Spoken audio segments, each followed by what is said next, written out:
Welcome to the Bible Feed podcast, a place for conversations about the Bible and faith in the modern world, where ordinary people come together to help each other understand the Bible better. Let's get started. Hi everyone, and welcome to the Bible Feed podcast. It's lovely to have you joining us for the first time, or perhaps a repeat listener, as we talk about an exciting and interesting topic. Paul, welcome. How are you doing? Hi Josh, I'm very well, thanks. Good to be talking about Jesus again. Exactly. Yes, yeah. And here at the Bible Feed podcast, we encourage people to read their own Bibles. And oftentimes, if I'm asked by someone who hasn't read much or hasn't read any, I'd probably recommend to start by reading the Gospels. You get straight into learning about Jesus, and it's a wonderful place to begin. But even if we did recommend someone to read and begin there with Matthew, Mark, Luke, or John, there still will be unfamiliar language, won't there? There'll still be some challenging concepts. Miracles will start happening. What do we do with those? And so in this episode here, we're going to talk about some of the things you'll come across and how best to think about them, how to begin by reading the Gospels. Matthew, the first Gospel in pretty much everyone's Bibles, begins with a family tree with lots and lots of names of people that you may or may not have heard about. So there's quite a lot of stuff right from the very get-go that people might find confusing or might find brand new and want a bit of assistance with. And so this episode will be great to assist with that. In the other Gospels, in Mark, we have a baptism that happens where Jesus is baptized, and there's some symbology and there's some things going on there that a first-time reader might not pick up. In the Gospel of Luke, we have two births, John the Baptist and Jesus, and both are presented as being miraculous in some way.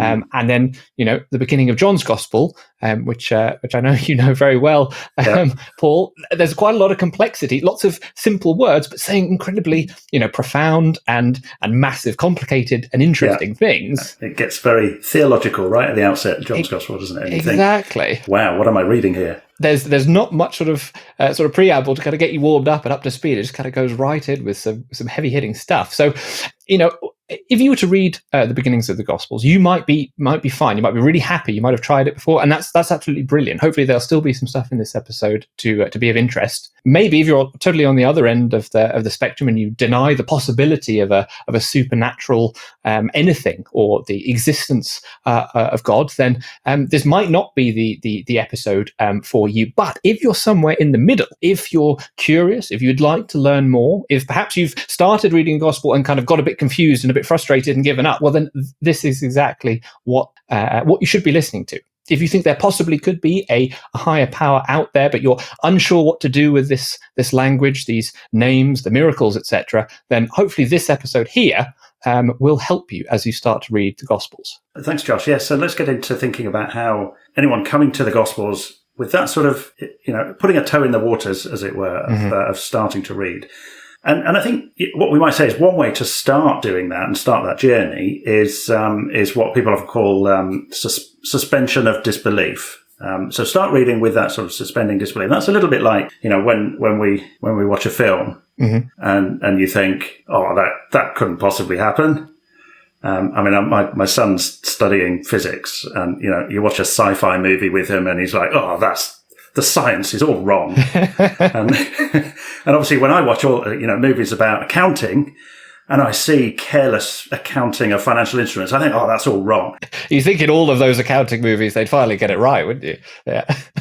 But when that happens, or you read a book and it's a little bit of a tall story, you don't just stop and throw it out. You don't cast it to one side.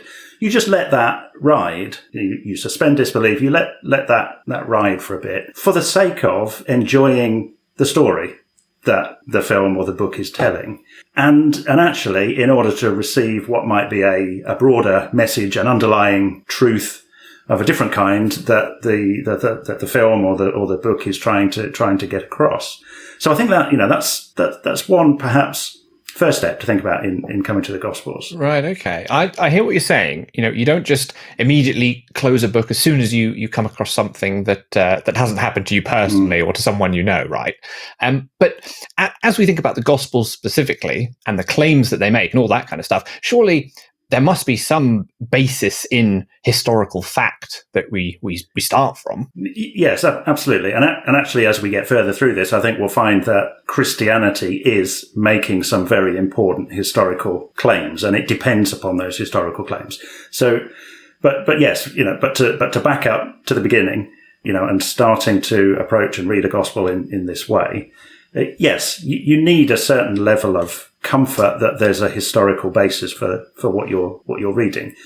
And we can quite readily, and they're quite well known references outside of the Bible to this man, Jesus Christ, which give us some initial comfort, if you like, that Jesus was an actual historical, real person that really did walk around in Judea, Palestine, Galilee in the first century. So, and the three probably best known examples are Tacitus, a Roman historian, Josephus, who was a Jewish historian, and Suetonius, who was another Roman historian. So Tacitus writes about the life of Emperor Nero, and he describes people in Rome, the crowds, the populace, identifying this group called Christians, and they're named that he refers to them as named after Christus, the founder of the name, who had undergone the death penalty in the reign of Tiberius, sentenced by Pilate. So some quite clear references to some of the things that are talked about in the Gospels. Josephus actually has two references to Jesus. One sort of indirect. It refers to James as the brother, something that happened to James, who is then referred to as the brother of Jesus, who was called Christ. And then there's a direct reference that Josephus makes to Jesus, which refers to him as being a doer of wonderful works. It actually, if you just pick up a copy of Josephus from a bookshop and look up this passage, or I guess you can do it online these days, it actually says quite a lot more about Jesus. It talks about him being the Messiah. It talks about him being crucified and being raised the third day. Uh-huh. But it's quite likely that chunks of that passage have been added to by later Christians. So it's a bit unclear as to what is originally Josephus' words, but he's certainly referring to a figure called Jesus who did some unusual and outstanding things. Okay. And then Suetonius finally is writing about Claudius, the Emperor Claudius, and talking about the time when he expels Jews from Rome because of the disturbances that they caused at the instigation of someone called Christus. So there's those references to Jesus from outside the Gospels, which for someone who never travelled more than 100 miles from the place he was born in a backwater of the Roman Empire is actually quite a lot of external references. Sure, absolutely. Yeah, someone who never, wrote their own books about themselves. We're relying on others writing about Jesus. But it's great to have some extra sources. Non-Christians, as you say, these are Roman writers or they're Jewish writers, writing for a very different audience, and writing just to record the history as historians. Yeah. Okay, so it's good to have that to sort of ground us and sort of begin to put us on the map and to get some ideas. Well, let's think about the Gospels themselves. Then we've considered some other historical sources, but what about the Gospels? Do they have value as historical sources? Yes, absolutely, and I think that's kind of the next step from what we're talking. You go into them, suspend disbelief, but also just think about them as historical sources. And in fact, Luke's Gospel, for example, starts with these words. It says, "Inasmuch as many have undertaken to compile a narrative of the things that have been accomplished among us, just as those who from the beginning were eyewitnesses and ministers of the word have delivered them to us, it seemed good to me also, having followed all things closely for some time past, to write an orderly account for you, most excellent Theophilus." So it's got a dedication at the beginning of it to this individual Theophilus. But Luke is explicitly saying, I'm going to give you a historical account. I'm going to give you a biography of this man Jesus, and so it is explicitly kind of saying here is a historical source. Yes, he's talking about the work he's done in putting this stuff together, and he's not just basing it off of one person's recollections, but he's putting in some effort to bring these things together to give the best possible account of the whole thing. Okay, and without going into the detail of the sources and the evidence and so on, all of the four Gospels are dated relatively early, so towards the end of certainly the second half of the first century. So, within 50 years or so of the time Jesus was supposed to have lived. And people have studied them and noted the accuracy with which they refer to people's names and place names and all of those kind of ordinary historical detail and information. Nothing miraculous about that. It's just ordinary day-to-day factual information about the time and place. And there's a high degree of accuracy in that. And so, scholars do, from across the spectrum, whether they're Christians or not, do pretty much consistently conclude that the gospel records are a historical attestation to Jesus as someone remarkable and unusual. So Bart Ehrman, for example, who's a skeptic, in his book "Did Jesus Exist?" He says, "What can we say in conclusion about the evidence that supports the view that there really was a historical Jesus, a Jewish teacher who lived in Palestine as an adult in the 20s of the Common Era, crucified under Pontius Pilate sometime around the year 30? The evidence is abundant and varied. Among the Gospels, we have numerous independent accounts that attest to Jesus' life." So that's pretty clear. Another historian of Christianity, John Dominic Crossan, says that Jesus was crucified under Pontius Pilate is as sure as anything historical can ever be, which is a pretty remarkable claim about it in itself. And then N.T. Wright, who obviously is a Christian, he says, "I don't know of any historians today who doubt the existence of Jesus."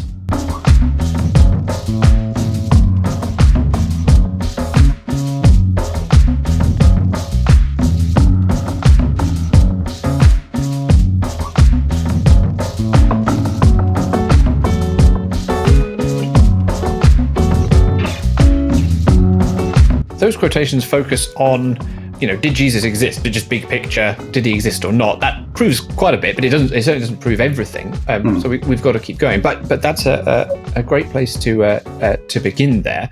The fact that he was crucified also seems to be very surely held to by a variety of people. But there are also parts of the Gospels that are questioned or contested, where there's difference of opinion. So, for example, we looked at the beginning of Luke chapter 1, where he's talking about how he's putting his Gospel together.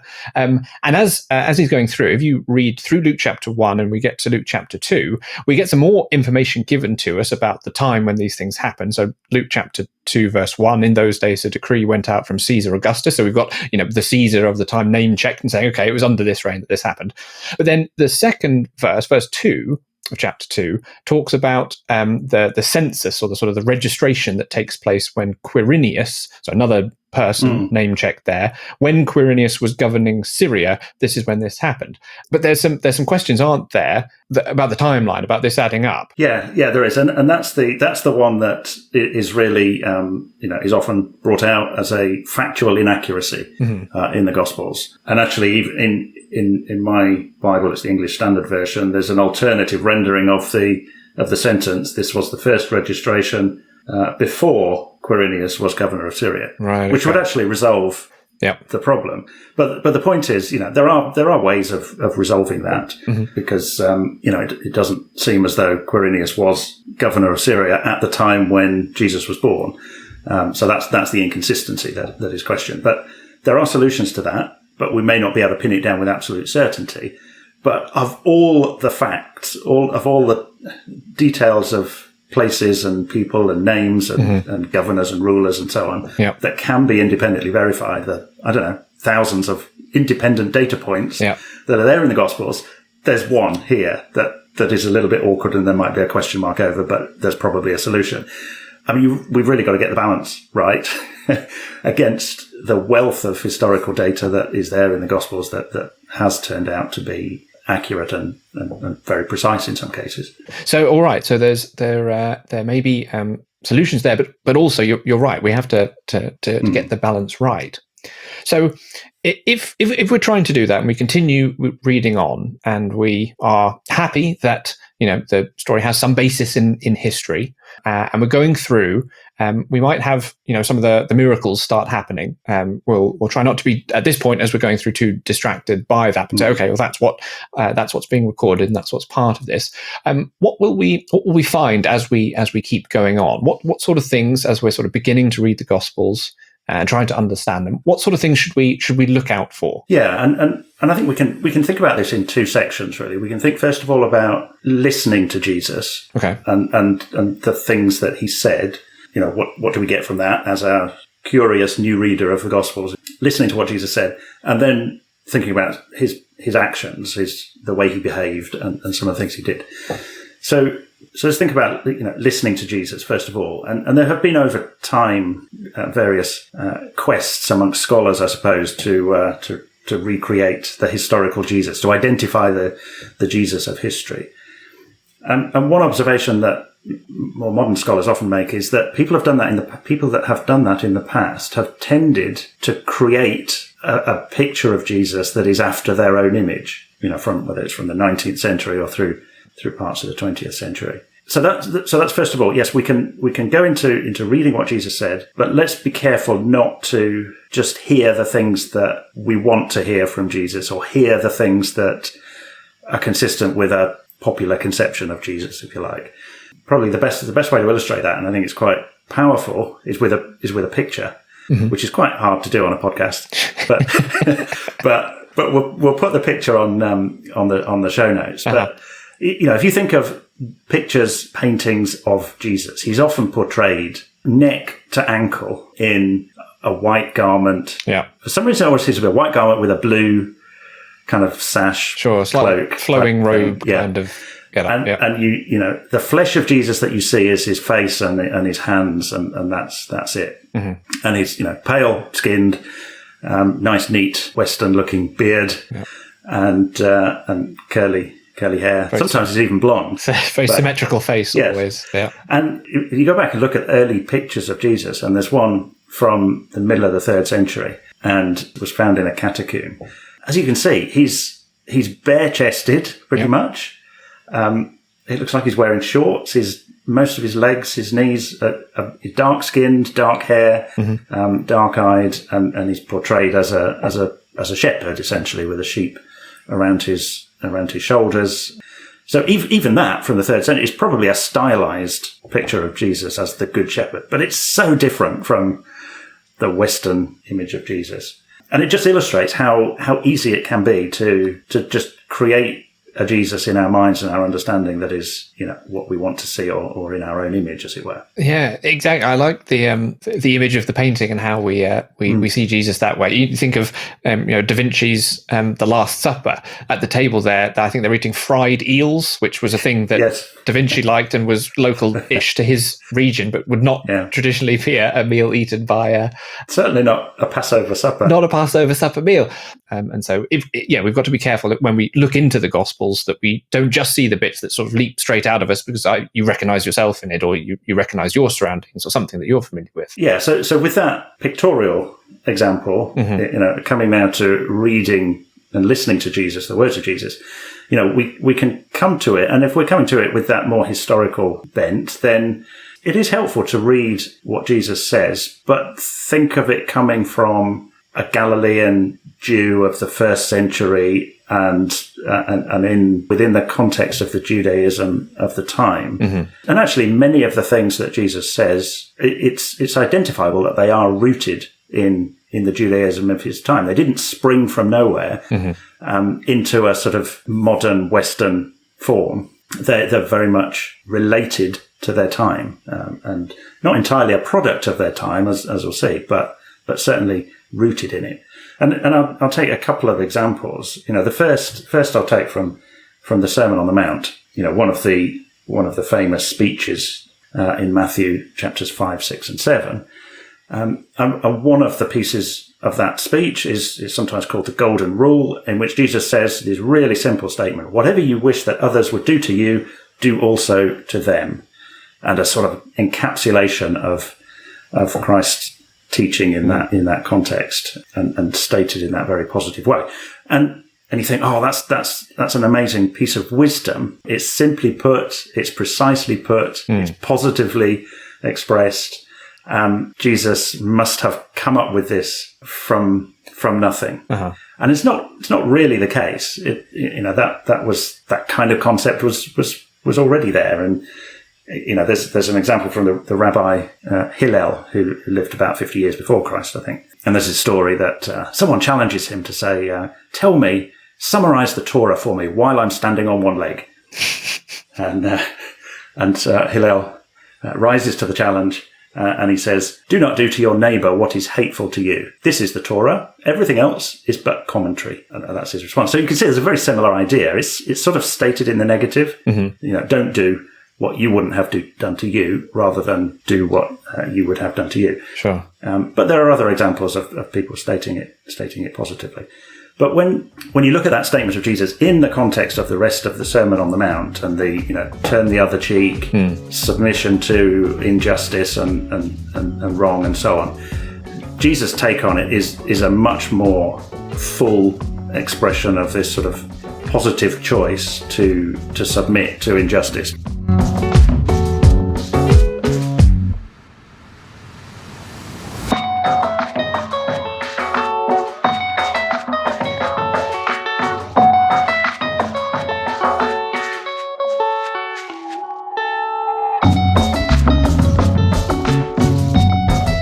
So, okay, that's a great example of some teaching, some specific words of Jesus that come out of the time in which he's living and make sense in that context, and are challenging to us today and would have been challenging to the people then. Are there any other examples you've got of other things that Jesus says or does or talks about that similarly echoes or bounces off or maybe pushes back on other ideas that were going on at the time? A very different example, again, it's in Matthew's Gospel, and it's Matthew 24, and it's sometimes called the Olivet prophecy. And so Jesus is on the Mount of Olives, he's overlooking Jerusalem. You can see the temple and so on and the buildings of Jerusalem from the Mount of Olives. And he weeps about it because it's going to be destroyed. And so he gives this explanation of what's going to happen, the destruction of Jerusalem and the coming of the Son of Man, in language which is very similar to some parts of the Old Testament, but also some of the writings between the Old Testament and the New Testament, an apocalyptic style of writing. Okay. That it's all going to come crashing down, and that will be the point at which God intervenes. Now, and that sort of concept is not, Jesus isn't coming up with something new or unique in that, but he does do something different with it, I think, because all of the other groups that had done something, that said things like that, mm-hmm. So the Qumran community, for example, that had the Dead Sea Scrolls, their approach was, yes, destruction is coming, judgment is coming, and then someone will be revealed, and this is God's intervention. Their approach to it was to withdraw into the wilderness as a separate, isolated community and withdraw from society and wait for it to happen. And then other people took a very different approach and said, we've got to arm ourselves and actually we've got to make it happen. We've got to rebel against the Roman oppressor. We've got to fight and make this thing happen by violence and bloodshed. Jesus did neither of those things. What he did with that message was to say, what you've got to do is watch yourself and how you behave. Stay in society, but watch how you behave with other people. Don't beat your servants. Don't, defraud people. Don't, those kind of things. Watch yourself and your behavior and how you treat others. Sure. Okay. I was fortunate enough. My parents took me to Qumran a number of years ago, and you're right. There's this community of people, and they leave Jerusalem, and it's like going into the moon. It's the most barren, sort of desolate place. You're high up on this mountain. The heat was just intolerable, and that's what they chose to leave and sort of ignore all the stuff that was going on in the city. But very, very different way of doing things. Whereas you don't see Jesus, advocating to go set up a shop in the desert somewhere, but instead, exactly as right. Think about your own personal behaviour, how you're treating other people. And so the purpose of those two examples really is that in two very different types of saying, Jesus' preaching is referred to as preaching the gospel of the kingdom of God or proclaiming the kingdom of God. And so, anyone coming to the Gospels can read these sayings of Jesus, and you can see the cultural roots that they spring from, but also see that Jesus is doing something new with each of those statements and those ideas. And I think if you can see that, then you're starting to hear Jesus proclaiming the kingdom of God. Okay, so let's say, okay, we're reading through the Gospels and we're beginning to hear those words. We're beginning to hear his message. But the Gospels don't just record the words of Jesus. They do spend quite a lot of time just, focusing in on his teaching or people reacting to his teaching. But also Jesus goes to lots of places and he does lots of things, and we see him interact with people. If you're going through the Gospels for the first time, what sort of things would a new reader look for and hope to pick up there? Yeah, so here we're kind of now thinking about watching Jesus. We've kind of listened to Jesus. We're now watching what is Jesus doing? How is he behaving with others? And I think, instantly you start to pick up a tone of behavior, if you like, with Jesus, which is very much characterized by compassion and care for those that are, on the edges of the society that he was living and working in. Those that are on the fringes, those that were generally outcast by the mainstream of society, if you like. Right. And you immediately pick up on that. But again, to our earlier point, we've got to be a bit careful not to just select those nice, kind, compassionate bits that we see Jesus doing in the Gospels, which might suit our modern preconception or sensitivities. Sure. Because we also do see Jesus doing things like, overturning tables of the money changers in the temple and really giving quite brutal, stinging criticism of the religious leaders of his day who had turned this religion to their own gain and the hypocrisy associated with that religious leadership and the political leadership. So that's kind of what we see with Jesus when we start to look at the way he behaves with other people. Yes, we see the compassion, but we do also see the justice and calling out injustice. But then, a large part of what we see Jesus doing in the Gospels is the miracles. So we're going to have to confront how do we feel about reading those miracles when you're not quite sure whether miracles are a thing. Perhaps a helpful way of doing that is to, instead of think about the miracle itself, think about why the author of that gospel chose to include it in the narrative in the way that they did. And that's perhaps particularly apparent in Matthew's gospel, where in Matthew we've had chapters 5, 6, and 7, which are these sayings of Jesus of the Sermon on the Mount. And he says a load of things about how people should behave. And then in the next two chapters, Matthew 8 and 9, Jesus does a load of stuff and he heals people. And he heals a leper, who is definitely an outcast from society, a centurion, so a Gentile. He heals Peter, one of his disciples. He heals his mother-in-law. He heals a lame or a paralyzed man. He heals someone with mental illness. He heals a young girl of 12 years old. And he heals an old woman of an affliction she'd had for 12 years. He heals a blind man and he heals a mute. So there's a whole range of things. And I think that's kind of the point. Matthew is telling us that Jesus here is addressing all types of people. There's Jew, there's Gentile, there's male, there's female, there's young, there's old. And actually in that whole combination of things, we're not really going to dig into the Old Testament, but there's a verse in Isaiah which paints this picture of the kingdom of God, the restored nation. And it says, "Then the eyes of the blind shall be opened, the ears of the deaf unstopped. Then shall the lame man leap like a deer, and the tongue of the mute sing for joy, for waters break forth in the wilderness and streams in the desert."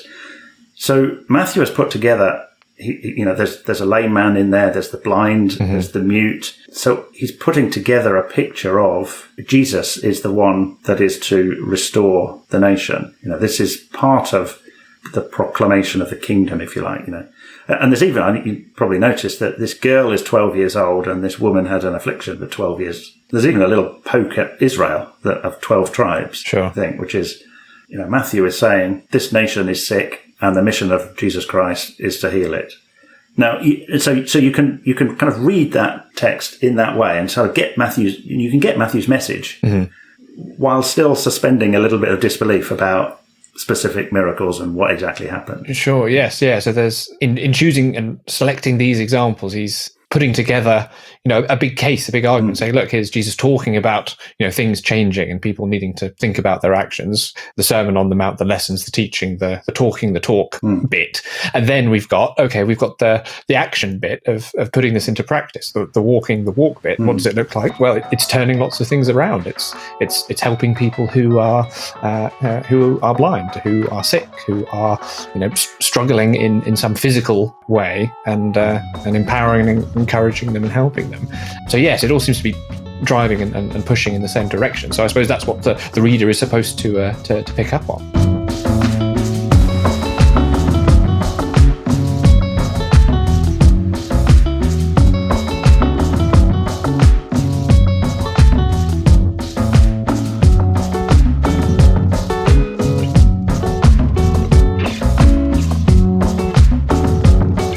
No matter which of the four Gospels you might choose to start with, you'll get those two sort of sides, the teaching, the talking, and then the action sort of parts. And you'll notice if you read all four Gospels that there's quite a lot of similarity between those early parts. There might be some slightly sections in different orders. There might be some miracles that aren't in some, but do appear in others. But as you go through, as you sort of begin to get to the end, they all start to become quite similar. And you have a big chunk in each of the Gospels that then goes into quite a lot of detail about a short period of time. When we talk about the arrest of Jesus, the trial, this is all happening in Jerusalem, and then the crucifixion and the resurrection. So all four Gospels sort of slow down and start really going into detail. This section, clearly, this is a big important bit where we're going to take our time and go into details there. But thinking about this first time reader, specifically the resurrection part, the trial and the crucifixion part. Well, there's some historical information there that we can think about, but similar to the miracles, of course, the resurrection, that's a bit of a harder thing to think about. What would you suggest for someone who's thinking about approaching that? Yeah, and the historical components of that event, an arrest of someone that the Jewish authorities felt threatened them, a trial, and then a crucifixion, that's all unpleasant but ordinary. Yeah. To be expected. But all of the gospel writers, and you're right, there's a big chunk in each of the gospels that focus on this, all of them put a wrapper around that of two things, I think. And the first is that Jesus is going into that ordinary process of arrest, trial, and crucifixion, and he's innocent. The point of the message in the gospels is that Jesus has done nothing wrong. Right. He has done nothing but kindness, compassion, caring for those that needed care, and then he's put in this position of being arrested and crucified. So he's innocent. And as a historical point, you can never prove that as a historical fact. Sure. But this is the story that the gospel writers are telling. Jesus is innocent, and it looks like he's defeated. He's killed, and whatever mission he had with these wonderful words and wonderful deeds is defeated. But the last chapter of each of these Gospels actually turns that around and says, actually, that was a victory because of the resurrection. Now, leaving aside what you think about resurrection and the proof of that, what the Gospel writers are doing are presenting this innocent man who had, given this message of restoration and hope being killed, but that actually being a victory brought about by the resurrection. So the message is, it is possible, if there's a God out there, for victory to emerge from that apparent defeat and hopelessness. Leaving aside the resurrection itself, that's what the gospel writers are presenting. But just taking those two examples I've used together now, the miracles and how they are presented, and then the resurrection, the nature of that victory. As you read those, how do they move you? How do they touch you? Do you feel when you see people with terrible afflictions being healed, isn't it wonderful? Wouldn't it be wonderful to be able to do that? And you look around and you see people who are afflicted with terrible diseases, and you want to be able to help but can't. And then here's Jesus apparently doing it. And then the innocent and but hopeless apparent defeat turned into victory. Does that touch you or affect you by leaving you realizing the unfairness of the system that we're kind of all living in which, people that take things by force, or it's just lucky, they're the ones that win out. They're the victors. and how hard it is to achieve in the world. And actually, there's a comfort in this victory portrayed in the Gospels that comes about just through quiet submission and the giving of oneself for others. I think if either of those two things, without getting concerned about the reality of miracles or resurrection, if any of those two messages kind of touches you, then I think you're not just hearing it, but you're also seeing the kingdom of God proclaimed in these accounts of Jesus. So yeah, you're letting the Gospels speak to you and convey their message. And I think as we've gone through this, you've highlighted that if you begin reading and you begin by sort of taking the catch off and just suspending disbelief to allow yourself to go through the Gospels and see what is happening and to listen to what's being said, you may well begin to see something new, something that is unique and something special about the things that Jesus said and the things that he did, and that may well have an effect on you. And that effect might be that you want to go on and not just read in a sort of a historically focused way to analyze the data that you come across as you read through the Gospels, but instead to read with something that's probably moving towards something more like faith. What might be the next steps then, if that's what our reader of the Gospels wants to do? That's a really hard question to answer, I guess, because on the one hand, just going out and looking for the historical Jesus, the Jesus that you can know for certain from a historical point of view, just going and looking for that is not the same as faith. That doesn't produce faith. Maybe, as we said, listening to those words of Jesus and seeing and thinking about the things that he did as a proclamation of the kingdom of God, maybe that can gradually build an acceptance of the miraculous, and great if it does. It tends to be different with different people. Sometimes it's a life event that just provides an opening, an opportunity. It may not feel like an opportunity at the time, but it just provides an opening for reflection on life and a bit of a shift in outlook and worldview. And maybe it's the combination of those two, reading in a somewhat skeptical way, maybe, but then something happens in life that just moves things forward for you. I mean, ultimately, the hurdle question, if you like, the big question is: if there's a God out there, is he a God who is going to intervene in human history? That's essentially what a miracle is. Sure. Can you allow for miracles to happen? Yeah. And actually, you only need one miracle for that to be a reasonable conclusion to come to, that there's a God there who wants to intervene in human history. And really, the Gospels and then the rest of the New Testament present the resurrection of Jesus as that very thing, as the one miracle. This is the one miracle as an event in history that tells you that God wants to intervene in human history. And explicitly, Christianity as a faith is dependent on a historical event. Paul, writing to the Corinthians, says, if Christ is not raised, your faith is futile. If that wasn't a historical event, your faith is futile. And so in that sense, Christianity is a falsifiable proposition. But the interesting thing is, and we won't go into any detail because we do it in other episodes, but it wasn't falsified immediately by the Jewish leaders, the Romans, and suddenly this Christian movement appeared as something caused by a trigger event, if you like, not something that emerged from Judaism. And we saw that early adherents to followers of Jesus being willing to die for what they knew, because they were there, but they knew it to either be true or false. So that's really that's probably the next step is the contemplation of the resurrection. Gospel reading is a great start, and if that leads on to a little bit of faith in what's being talked about, then that's excellent. But then that's just the Gospels. There's the rest of the Bible there as well. So yeah, and Luke, at the end of Luke's Gospel, there's an account of Jesus explaining to two of his followers on the road to Emmaus that these are all the things that were written in the law and the prophets and the Psalms, basically the Old Testament, about me.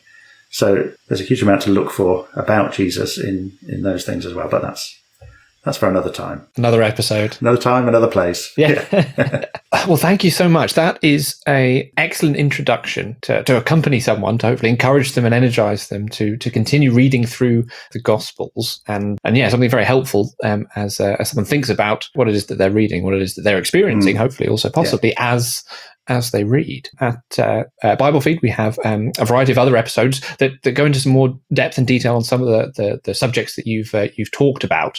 So thank you so much for listening to this, our latest episode. Please subscribe on whichever podcast app you use, and feel free to visit our website and comment and ask any questions, and have a look at the articles and the things that we have there, and rate and leave us a review if there's other areas that you're getting stuck in the Gospels. If there's particular sections that you'd like us to look at in a future episode, we'd love to hear from you. And one of the great places to do that is on our Facebook page. You search for Bible Feed on Facebook or Instagram, Bible Feed Online. You'll be able to get in contact with us.